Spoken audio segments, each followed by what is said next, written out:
우리는 매일 아침 눈을 뜨면서 잠자리에 드는 그 순간까지 선택의 연속으로 인생을 살아갑니다. 일어나면 무슨 옷을 입을까부터, 어디부터 할까? 양치부터 할까? 밑으로 내려가서 커피에 물을 올릴까? 네, 선택을 하면서 우리의 하루가 시작이 되죠. 우리 인생도 선택의 연속이지요. 우리가 선택을 했는데 알고 보면 사실은 그 선택이 우리를 만들어갑니다. 의학 용어에 runner's diarrhea라는 것이 있습니다. 달리기 하는 사람들의 설사라는 것이죠. 그게 뭐냐 하면 마라톤을 전문적으로 달리는 그 사람들이 식이요법으로 아주 음식 조절을 철저하게 합니다만 42km나 되는 그 먼 거리를 뛰다 보면 그 몸 안에서 호르몬이 평상시에 없는 호르몬들이 나오고 또 경기하는 가운데서 모든 근육이며 또한 스트레스를 인하여서 평상시와 전혀 다르게 뱃속에서 작용이 됩니다. 한참을 뛰는데 변이가 생긴 거죠.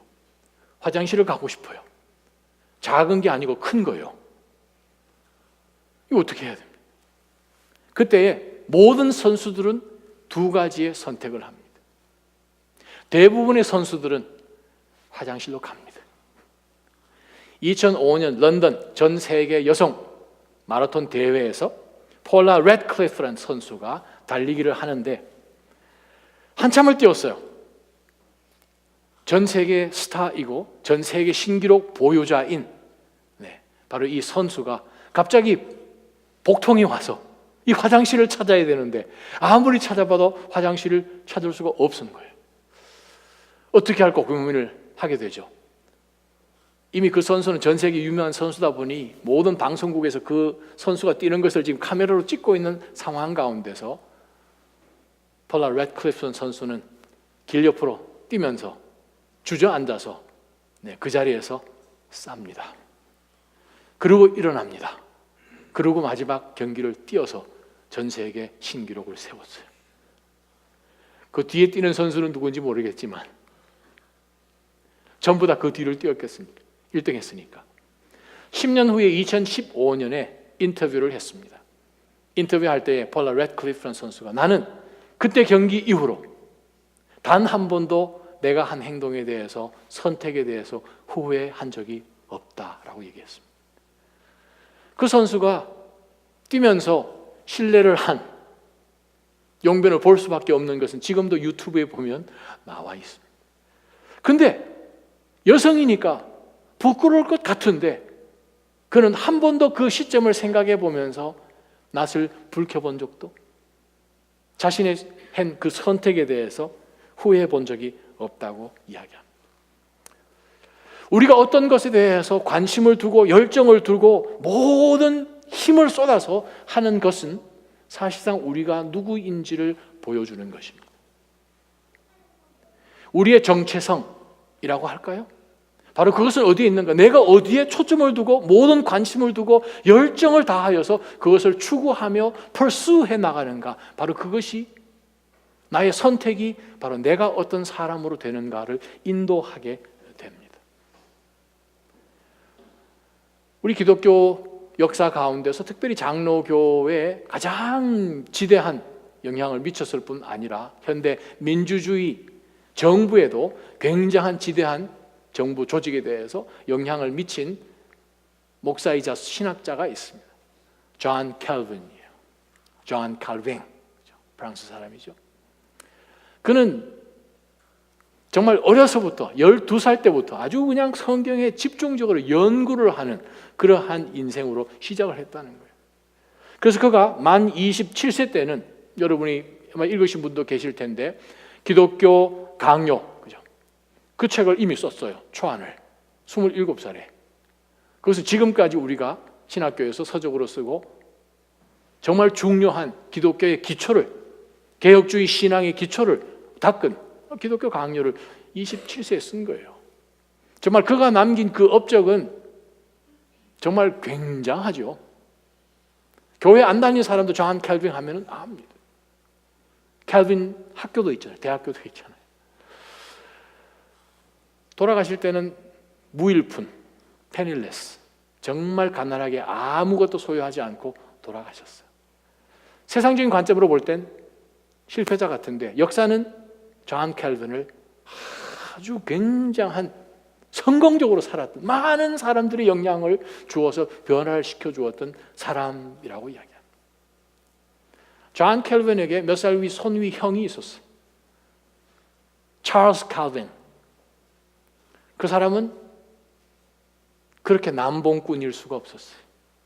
인생이 정말 정반대의 삶. 칼빈이 어떤 가지고 있는 그 어떤 것을 찰스는 전혀 가질 수가 없었고 갖지도 않았고 관심도 없었어요. 한평생을 남들에게 피해를 주면서 정말 손가락질 받으면서 인생을 살았고 마지막도 아주 비참하게 죽음을 끝내는 인생이었습니다. 이 두 사람 차이가 뭐예요? 똑같은 집에 태어나고 형질도 똑같고 교육이 달랐습니까? 두 사람 다 똑같은 학교 다녔어요. 부모가 틀렸습니까? 자라는 환경도 똑같았어요. 선택이죠. 초이스. 바로 그 선택이 우리가 어떠한 열정을 갖고 그것을 추구하며 나가는가, 선택이 내가 선택을 하는 것 같은데 그 선택이 쌓이고 쌓이는 가운데서 그 선택이 우리를 만들어갑니다. 오늘 본문 가운데서 예수님께서 우리에게 굉장한 명령의 말씀을 하십니다. Enter라고 하시는 명령이에요. 들어가라. 들어가도 그만, 안 들어가도 그만, 발 하나 걸쳐도 그만, 그게 아니고 명령이에요.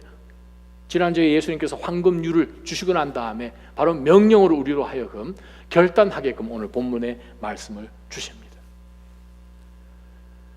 이스라엘 백성들이 이집트에서 400년간 종살이를 하고 그들이 이제 40년 광야 생활을 거쳐서 이제 가나안 땅으로 들어갈 때에 모압 평지에서 모세가 3번에 걸쳐서 긴 설교를 하잖아요.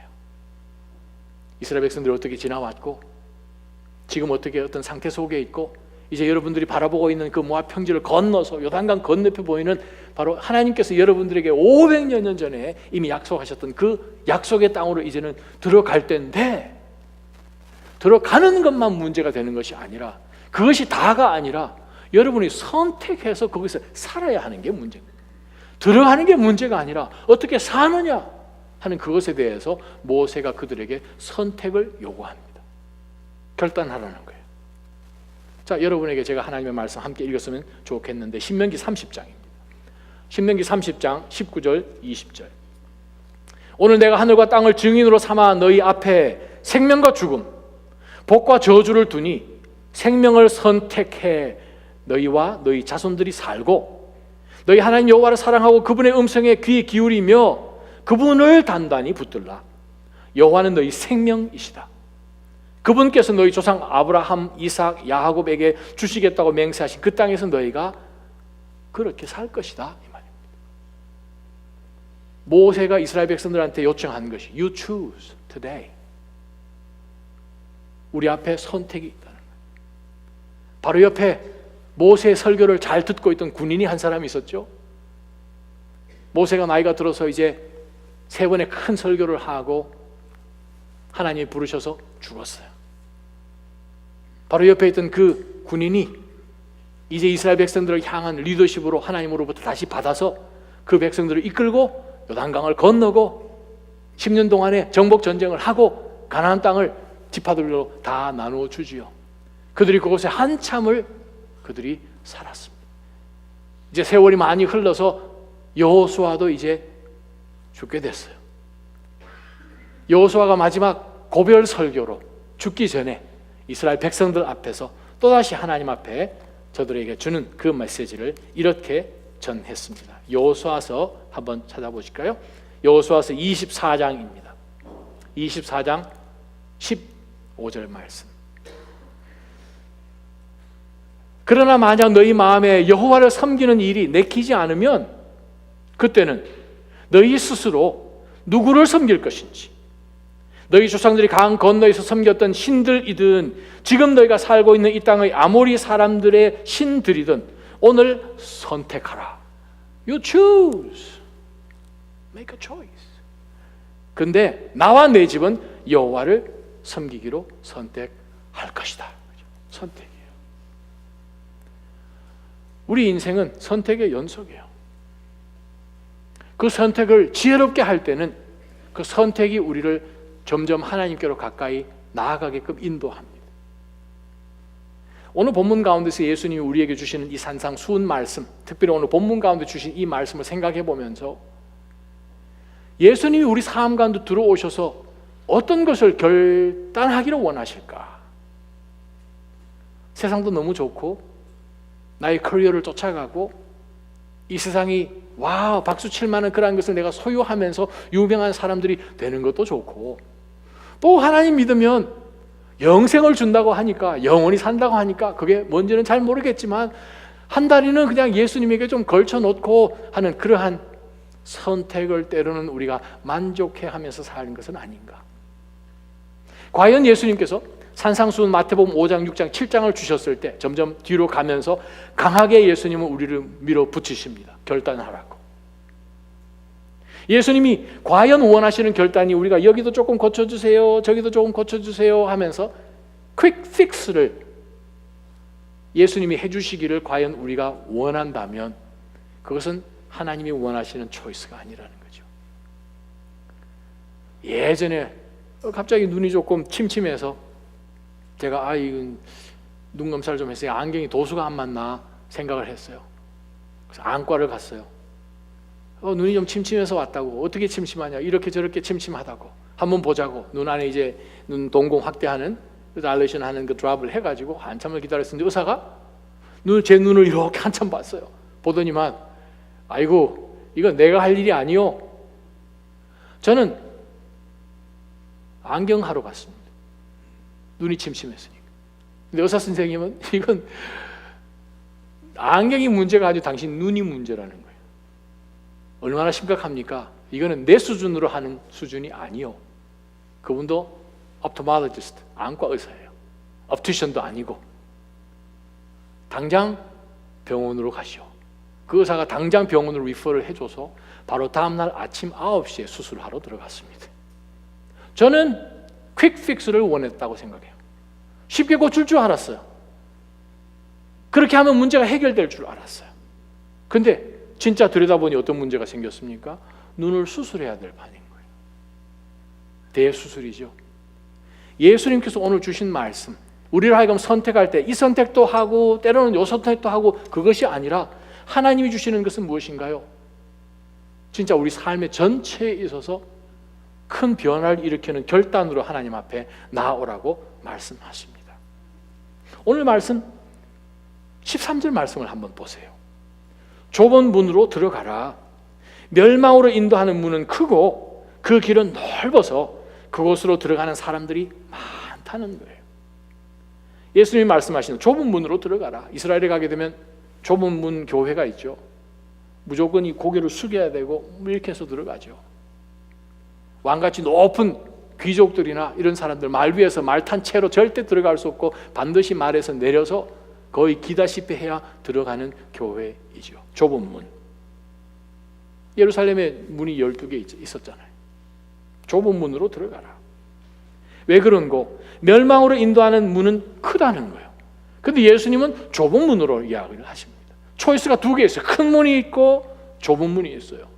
그림에 보니까 큰 사람들이 쫓아가고 좋은 하이웨이 같은 것이 있고 좁은 조그만 길, 아무도 안 가려고 하는 길, 어떻게 보면 십자가의 길이라고 할까요? 내 자신을 부인하는 길이라고 할까요? 그분에 들어가려면 내가 등에 쥐고 있는 것이며 붙들고 있는 그 모든 놓지 않고서는 그 사이로 통과할 수 없는 좁은 문이요. 그런데 예수님이 이렇게 말씀하시네요. 멸망으로 인도하는 문은 크다는 거예요. 그 문이 넓어서 그곳으로 들어가는 사람들도 많다고 이야기합니다. 13절에서 우리가 붙들 첫 번째 영적 교훈이 있죠. 어떻게 하면 우리가 후회 없는 선택을 하면서 인생을 살아가는가? 절대 기준이 하나님께 있다는 것을 생각하고 절대 기준에 맞춰서 하나님의 길을 선택할 때 우리는 후회하지 않게 됩니다. 왜 그런가요? 우리가 세상 살아가면서 우리의 선택 기준이 feeling이라는 거예요. 느낌, 나의 감정. 또한 그렇게 느끼는 사람들, 저기 보니까 많은 사람들이 거기에 어울려 있는 거예요. 많은 사람들이 거기 가니까, 많은 사람들이 그렇게 리뷰를 하니까, 여러분 식당 찾을 때 요즘 앱들이 많아가지고 눌러보잖아요. 리뷰를 보잖아요. 파인 포인트에 몇 번인가? 496. 와, 한 1000명 정도가 리뷰했다. 그러면 둥얼하지 않고 그 식당으로 우리는 가지요. You know what? 우리 인생이 식당 추수하는 것과 전혀 다른 차원의 선택입니다. 많은 사람들이 그 길로 갔다고 해서 하나님이 그것을 동의해 주시는 것은 성경에는 단 한 번도 나오지가 않네요. 종다수를 성경에서는 찾을 수가 없네요. 무슨 뜻입니까? 우리 사람들은 변해요. 절대 기준은 무엇입니까? 하나님이죠. 때로는 우리가 기독교를 바라보면서 세상 사람들은 얘기합니다. 너무 편협하다는 거예요. 너무 이 비전이 터널 비전 같다는 거죠. 어떻게 좀 진리가 좀 다른 것도 있고 좀 봐주는 것도 있고 그러지 왜 거길만 가야 되나? 좁은 문만 하나님 인도하시는 길인가? 사실 진리는 편협하죠. 저는 문과이기 때문에 수학, 과학 별로 그렇게 좋아하지는 않았어요. 근데 우리가 산수든 수학이든 뭔가 할 때에 소수점 얼마까지 정확해야 답이 정답이잖아요. 제가 생각할 땐 17이나 18이나 뭐 거기서 거긴데 아니 뭐 1도 하는 거니까 좀 여유롭게 좀 하면 되지 않나? 어카운턴트가 있는데 뭐 뒤에 액수가 좀 비어요. 한 10불, 20불. 아유 뭐 비면 뭐 내 집어넣으면 되고 남으면 가져가. 그렇게 될 수 있습니까? 아니죠. 진리는 편협할 수밖에 없어요. 결혼 편협할 수밖에 없어요. 두 사람이 결혼을 합니다. 뭐 결혼식도 많이 해봤으니까 얘기를 하잖아요. 정말 기쁠 때나 슬플 때나 건강할 때나 아플 때나 또 부유할 때나 가난할 때나 요즘 그게 한 10여 년 전부터 바뀌었어요. 미국에서도. 뭐가 바뀌었는가 하면은 두 사람이 죽기 전까지 하나님이 짝지어진 것을 나누지 못하리라 라고 이제 했었는데 요즘은 앵글리칸 철치부터 그게 바뀌어가지고 두 사람이 사랑할 때까지로 바뀌었어요. 와우. 지금 굉장히 컨서버티브한 교회 외에는 두 사람이 사랑할 때까지로 선포합니다. 10여 년 됐어요. 자, 두 사람이 하나님 앞에서 선택을 했어요. 다른 많은 인류의 이 지구상에 있는 반이 내가 사랑할 수 있는 대상이 될 수도 있는데 그 많은 사람 가운데서 꼭 한 사람만 편협하게 좀 한두 사람 좀 더 이렇게 사랑해주면 좀 안 되나요? 그리스도는 사랑이시라. 하나님은 사랑이시라. 그래가지고 어떻게 한두 사람 더 어떻게 사랑해요 말아요. 진리는 편협할 수밖에 없어요. 그래서 예수님이 하신 말씀이 바로 그 말씀이십니다.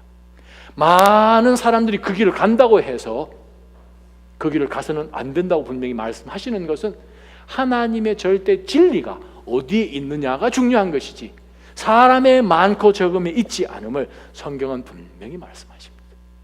사랑하는 나자님 성도 여러분, 바로 이것을 절대 우리가 놓쳐서는 안 되리라 믿습니다. 우리가 세상의 생각과 분리되어야 되죠. 만약 우리 주변에서 사람이 앞선 것을 보게 되면 반드시 여러분이 그 자리에서 빨리 돌이키셔야 됩니다. 사람이 앞서지 않고 하나님의 말씀이, 하나님의 진리가, 교회가, 우리 주 예수 그리스도의 보혈과 십자가의 능력과 우리 주 예수 그리스도 통해서 우리에게 주신 그 은혜, 바로 그러한 것이 먼저 우리 앞에 나아가서 그것이 우리를 선택하게끔 하는 그 선택이 우리로 하여금 좁은 길을 가게 하는 것입니다. 그것을 놓치면 우리는 세상으로 갈 수밖에 없어요. 초대 교부 가운데서 아타나시우스라는 유명한 초대 교부가 있습니다. 지금 저와 여러분은 최소한의 기본적인 신앙을 갖고 있는 분에 있어서는 전혀 갈등이 없어요. 그 갈등이 뭐냐 하면 예수 그리스도는 신인가 그 이슈예요. 예수님 당연히 완벽한 perfect divine, perfect human이죠. 완벽한 하나님이시고 완벽한 인간으로 오신 하나님이신데 그 당시는 모든 사람들이 그리스도는 신이 아니다라는 쪽으로 넘어갔어요. 교회에서는 아타나시우스를 완전히 그냥 매장시키려고 작정을 했습니다. 사람들이 외쳤어요.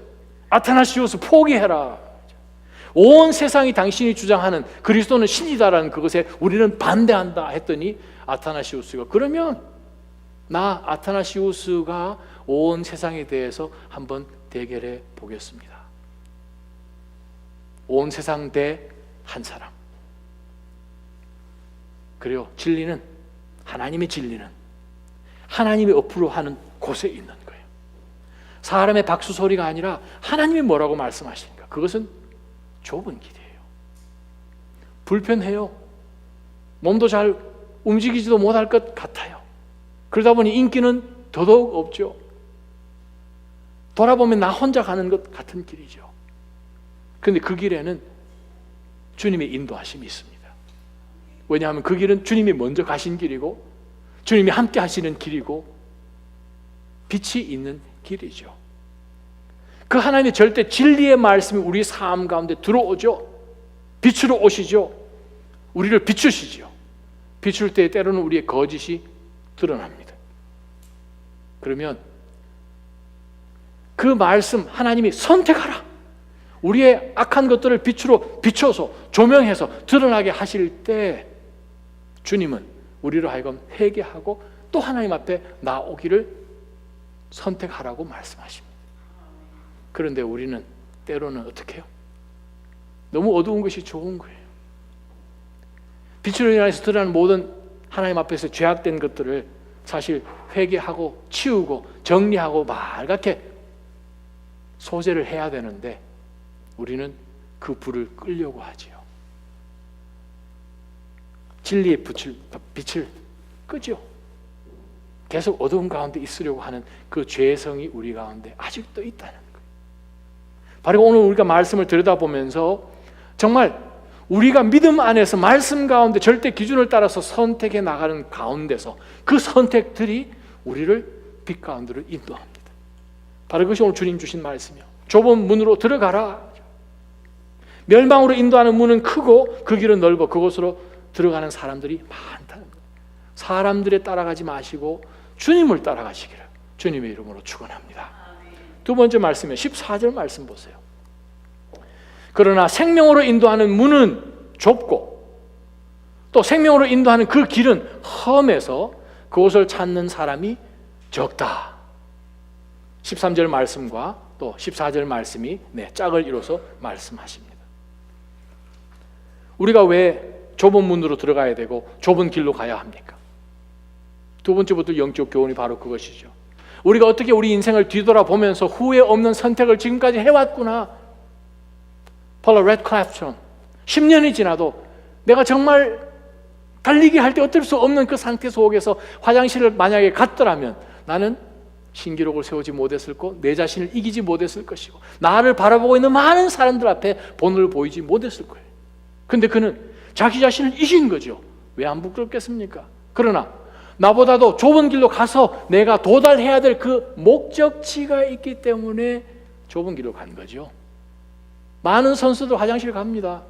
그러면 1년이나 2년이나 3년이나 4년 또 연습해서 그 다음 회기에 달리기 해야겠죠. 우리가 좁은 길 가고 좁은 문을 통과하는 이유는 목적지 때문에 그렇습니다. 요즘 우리 보스턴에 직항이 생겼어요.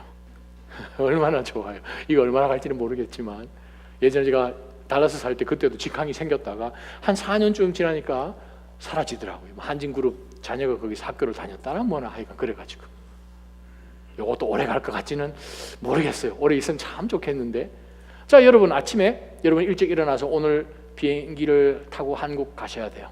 1시 비행기요. 운전하고 내려가는데 반대편에 차들이 많아요. 넓어요. 사람들이 많이 가니까 저 사람들한테 조인해서 내가 가면 어디 가는지 한번 따라가 볼까? 하이웨이 엑시트 하셔가지고 다음 엑시트 들어와서 반대편 차선이 많은 그 무리들 안에 여러분이 들어가서 운전해서 도달하면 어떻게 그 사람 한국 갈 수 있어요? 없어요? 없죠. 우리가 때로는 요즘 앱들이 많아서 웨이스 이렇게 사용하잖아요. 때로는 좁은 길로 인도합니다. 골목길로, 생전 가보지도 않은 길로 인도합니다. 그래도 우리가 그것을 믿는 이유는 무엇입니까? 생전 가보지도 않은 그 가파른 길, 도저히 어떤 새로운 길이 나오지 않을 것 같이 막다른 곳까지 갔더니 길이 갑자기 오른쪽 길이 나오고 하는 그러한 것 우리는 자주 경험해 봅니다. 그 길을 가는 이유는 목적지에 도착하려고. 여러분이 달려나아가며 여러분의 모든 열정을 두고 나아가는 그 길 끝에 누가 계실 것 같으세요? 누가 웰컴하실 것 같으세요?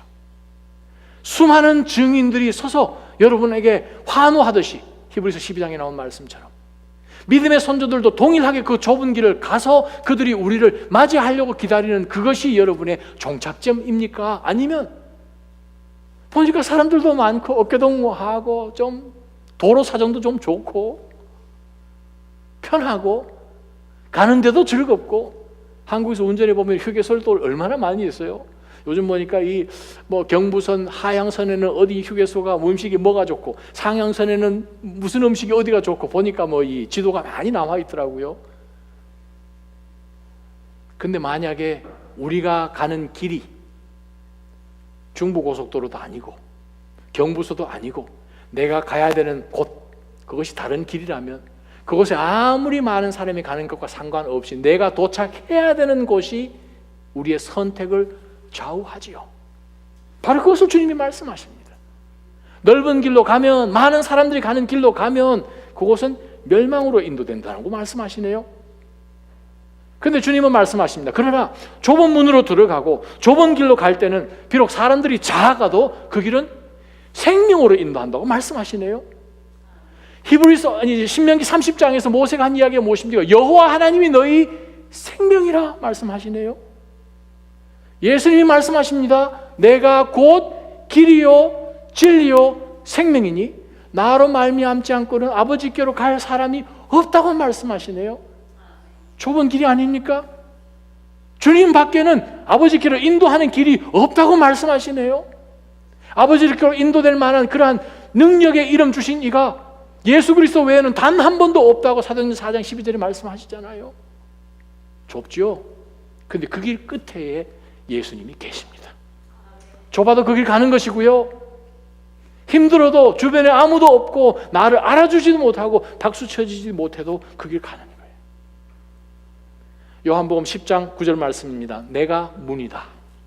누구든지 나를 통해 들어오는 사람은 구원을 얻는다라고 말씀하십니다. 예수님이세요. 예수님의 문 넓지 않습니다. 재미없어요. 세상의 관점 볼 때. 핍박당하고요. 모욕당하고요. 내침당하고 말할 수 없는 고난이 기다리고 있는, 그래서 인기가 없기 때문에 아무 사람들이 많이 가려고 하지 않는 그 길, 바로 그 길을 예수님은 말씀하십니다. 가라고 하십니다. C.S. 루이스가 예수 그리스도를 영접하기 전에 13세 때 그가 쓴 글이 Surprised by Joy라는 책에 이렇게 되어 있습니다. 내가 13살 학생 때 저는 이렇게 생각했습니다. 난 곧 내가 믿는 바를 사람들이 느끼는 바가 되어야 된다고 생각해서 그것을 내 관점을 바꾸었다는 거예요. 내가 믿는 것이 중요한 것이 아니라 내가 느끼는 것이 중요하다 라고 13살 된 그 젊은 C.S. 루이스가 그렇게 판단을 했습니다. 기분이 얼마나 좋던지 답답한 계시 이런 거 말고 내가 이 생각이 가장 고귀한 생각이구나 라고 나는 생각했습니다. 순종해야 될 필요도 없고 믿어야 할 그런 것도 없고 단지 내게 위로를 주고 위안을 주고 재미를 주는 것이면 충분하다 라고 C.S. 루이스가 13살 때 생각을 했대요. 나중에 지나서 이 얼마나 위험한 생각을 내가 어렸을 때 했는가라고 고백을 했죠. 잠언 14장 12절 말씀입니다. 사람이 옳다고 여기는 길이어도, 다시요, 사람들이 옳다고 여기는 길이어도 결국에는 죽음에 이를 뿐이다. 무슨 말씀이에요? 하나님이 인정하시는 그것만 유효하다는 뜻입니다. 하나님이 인정하시는 그 길만 옳은 길이라고 말씀하십니다. 사랑하는 나자임 성도 여러분, 여러분 신앙 가운데서 신앙은 절대적으로 편협해야 됩니다. 예수 그리스도 닮아가는 그 길이 절대 넓을 수 없습니다. 이렇게 믿어도 천국 가고 저렇게 믿어도 천국 가고 불교에도 구원이 있고 천주교에도 구원이 있고 호랑나비교에도 그게 아니고 예수 그리스도 외에는 도무지 길이 없음을 여러분 삶 가운데 분명히 새기기를 주님의 이름으로 축원합니다. 십자가에 죽으신 이 하나님의 아들 되신 그분은 예수 그리스도 한 분밖에 안 계셨다는 것을 기억하시길 바랍니다. 그분이 오셔서 우리에게 말씀하십니다. 좁은 문으로 가라고요. 3년을 같이 있었지만 십자가 지실 때는 다 도망가 버렸고, 그나마 베드로는 예수님 부인했고, 그 십자가의 길, 홀로 올라가셨던 바로 그 길을 주님 사랑합니다 고백하는 21세기의 나자림 교회 모든 성도들이 가야 한다고 오늘 예수님은 2000년 전에 이미 말씀하셨습니다. 이번 여름에는 우리가 또 아웃리치 가죠. 선교 가잖아요. 선교 가서 하나님이 준비하신 것을 체험하고 얻는 그것은 특권입니다. 불편하죠. 샤워 물도 잘 안 나오는데 순수 기다려야 되고, 잠자리 어렵고, 모기 말도 못하고, 물도 제대로 마시지 못하고 힘들어요.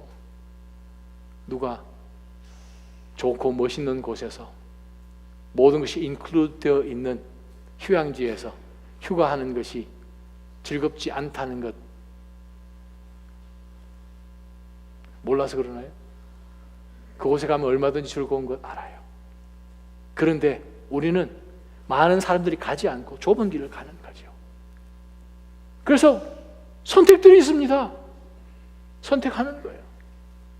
전도하는 거예요. 선교하는 거예요. 내 삶을 오픈하는 거예요. 초대하는 거예요. 위로하고 권면하고 엑스트라 마일을 달리는 이유가 무엇입니까? 바로 그것은 우리가 좁은 문으로 좁은 길로 들어가는 것이기 때문에 그렇습니다. 미국 역사 가운데서 대통령의 손도끼 해칫이라고 표현된 사람은 아마 이 사람밖에 없었을 거예요. 이 사람의 별명이 무엇입니까? 악랄한 천재라고도 하기도 대통령의 해칫이라고 얘기를 했죠. 척 홀슨이죠. 리처드 닉슨의 특별 보좌관이었죠. 그러다가 워터게이트 사건 때문에 1972년 그가 체포를 당하죠. 수감 생활을 하는데 그때까지 그는 예수님을 구세주로 영접한 크리스찬이 아니었습니다. 그때 그가 수감될 때에 아주 친한 친구가 척 홀슨에게 C.S. 루이스가 쓴 Mere Christianity, 단순한 그리스도란 자그마한 책자를 주면서 그 안에 들어가서 꼭 읽어보라고. 그래서 그가 그 책을 읽고 성경책을 받아서 예수님을 발견하고 감옥소에서 예수 그리스도를 선택을 하지요. 기독교인이 됩니다. 그래서 그가 73년에 예수 그리스도를 영접하고 2년 후에 쓴 책이 Born Again 책이에요. 전 세계 여러 나라 말로 번역이 되면서 큰 반향을 일으켰죠. 30여 년 동안 비영리 재단인 Prison Ministry, 감옥 선교회를 통해서 전 세계 많은 감옥들의 많은 죄수들에게 예수 그리스도를 전하는 그 일에 남은 한평생을 쏟았습니다. 미국에서 그 사람에게 걸리면 정말 아무것도 남지 않을 것 같이 정말 이 대통령이며 이 나라를 보호하기 위해서 손도끼 같은 그러한 행동을 했던 그가 예수님을 만나고 난 다음에 모든 것이 무장 해제가 되어버렸습니다. 2008년 미국 시민이 받을 수 있는 최고의 영예인 대통령 시민상을 수상하게 되죠. 그때 그가 미국 앞에서 수상받을 때 수상 소감을 이렇게 이야기합니다. 내가 어떤 좋은 일을 했든지 그 모든 것은 워터게이트라는 깊은 우물 속에서 상처받았던 죄인을 변화시켜 끌어내신 하나님 때문으로 시작되었습니다. 지난 35년간 이룬 이 모든 일은 하나님의 은혜이며 그의 놀라운 통치로 인한 것임을 나는 여러분 앞에 담대하게 고백합니다. 그것이 그분이 시상식 받았을 때의 시상 소감이었습니다. 그가 쓴 이 Born Again 책에 보게 되면 자기가 이 C.S. 루이스 Mere Christianity 그 책을 읽어보면서 와, 내 평생에 정말 익스트림하게 극도로 self-disciplined 된 author를 내가 만났구나. 너무 이 사람이 명약 광활하고 상상을 초월할 만큼 논리적인 지성인이기 때문에 내가 이 사람을 법정에서 나를 싸우는 사람을 안 만난 게 내가 천만다행이다 라는 고백을 척 콜슨이 했어요. Born Again 끝부분에 그가 이런 고백을 합니다. C.S. 루이스의 그 Mere Christianity 그 책을 쭉 읽어 내려가는 가운데서 내가 결단해야 될 시간이 왔음을 느꼈습니다. 이 저자가 C.S. 루이스가 아니면 하나님이 내 앞에 내가 절대로 도망갈 수 없는 코너로 몰아놓고 내가 결코 피할 수 없는 질문을 내 앞에 던졌습니다. 그 질문이 뭔가 하면 다른 어떤 토시도 달지 않고 예수 그리스도를 내 삶의 주님으로 그냥 너는 받을 수 있겠느냐? 그 질문은 마치 문과 같았습니다. Door. 그것을 돌아가는 방법은 없었습니다. 그 문을 통해 내가 안으로 들어가든지 계속해서 밖에 서 있든지 결정할 수밖에 없었습니다. 난 그 순간 예수를 내 삶의 주님으로 구세주로 받아들였습니다. 그리고 난 그 문을 통해 그분 안으로 들어갔습니다. 사랑하는 다자임 성도 여러분, 매 순간마다 우리 앞에 문들이 있습니다. 매 순간마다 저와 여러분이 가야 하는 길이 있습니다. 그 선택의 기준은 절대 기준인 하나님께서 인정하시는 길인지, 그 길 끝에 주님이 서 계시는 길인지, 바로 그것이 우리 삶 가운데 분명한 지표가 돼서 매 순간마다 지혜로운 선택하시는, 후회할 것이 전혀 없는 선택에, 또한 그 선택이 우리 삶을 참된 그리스도의 제자로 만드는 그 길 가시기를 주님의 이름으로 축원합니다. 아멘. 기도하겠습니다. 거룩하신 하나님 아버지, 저희가 살아계신 이 하나님의 말씀 앞에 저희의 인생을 다시 한번 조명해 보며, 주님, 이 어두운 세상의 빛으로 임하신 주님께서 우리의 모든 어두움들을, 숨겨진 죄악들을 밝히실 때 또다시 숨고 그 빛을 거부하며 등을 돌려서 더 어두운 곳으로 숨어버리지 않게 도와주시고, 저희를 사랑하셔서 우리의 모든 냄새나고 정말 축축하고 그 모든 흐물흐물한 것들을 소재하라고 비춰주실 때 튕겨내지 않고 그 말씀 그대로 순종하며 결단하며 선택하며 주님이 기뻐하시는 인생으로 더 정결하게 만들어 주시기를 주님의 이름으로 축원합니다. 주님 역사하여 주시옵소서. 저를 도우셔서 그러한 삶으로 하나님 앞에 거룩한 제물로 내어드리며 결단하는 저희 모두 되게 하여 주옵소서. 예수님 이름으로 기도하옵나이다.